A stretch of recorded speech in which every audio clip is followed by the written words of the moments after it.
શુક્ર ગ્રહનો મહાગોચર આ ચાર રાશિઓનું ભાગ્ય રાતોરાત ચમકશે, મળશે અપાર સફળતા. જ્યોતિષશાસ્ત્રમાં શુક્રનો ગોચર ખૂબ જ વિશેષ અને શુભ માનવામાં આવે છે. શુક્ર ગ્રહને સુખ, સંપત્તિ, સૌંદર્ય, પ્રેમ અને વૈભવનો કારક માનવામાં આવે છે. જ્યારે પણ શુક્રદેવ પોતાની રાશિ અથવા નક્ષત્ર બદલે છે, ત્યારે તેની સીધી અસર તમામ જાતકોની આર્થિક સ્થિતિ, કરિયર અને જીવનશૈલી પર જોવા મળે છે.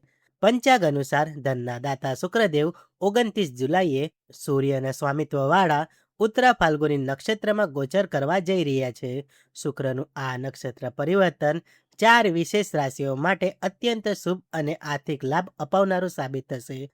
તો ચાલો જાણીએ કે શુક્રના આ નક્ષત્ર ગોચરથી કઈ ચાર રાશિઓનું ભાગ્ય હવે ચમકવા જઈ રહ્યું છે.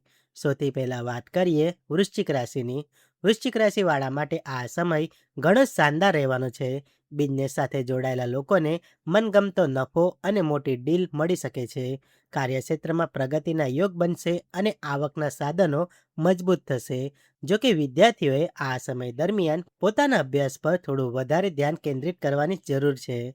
હવે વાત કરીએ ધનુ રાશિની. ધનુ રાશિના જાતકો માટે આ ગોચર ખૂબ જ લાભદાયી રહેશે. બિઝનેસમાં નફા વધારવા માટે તમે બનાવેલી નવી રણનીતિઓ પૂરી રંગ લાવશે. તમારી આર્થિક સ્થિતિમાં સકારાત્મક સુધારો આવશે અને અટકાયેલા પૈસા પણ પાછા મળી શકે છે. ત્રીજી ભાગ્યશાળી રાશિ છે કુંભ.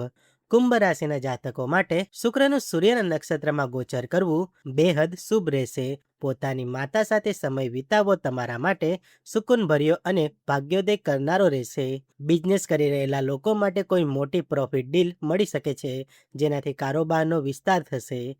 અને છેલ્લી વાત કરીએ મીન રાશિની. મીન રાશિના જાતકો માટે આ સમય અત્યંત ફળદાયી સાબિત થશે. વિદ્યાર્થીઓનું અભ્યાસમાં મન લાગશે અને સ્પર્ધાત્મક પરીક્ષામાં સારા પરિણામો મળશે. ભાઈ બહેનો સાથેના સંબંધો મધુર બનશે અને તેમની સાથે સુખદ સમય પસાર કરવાની ઉત્તમ તક મળશે.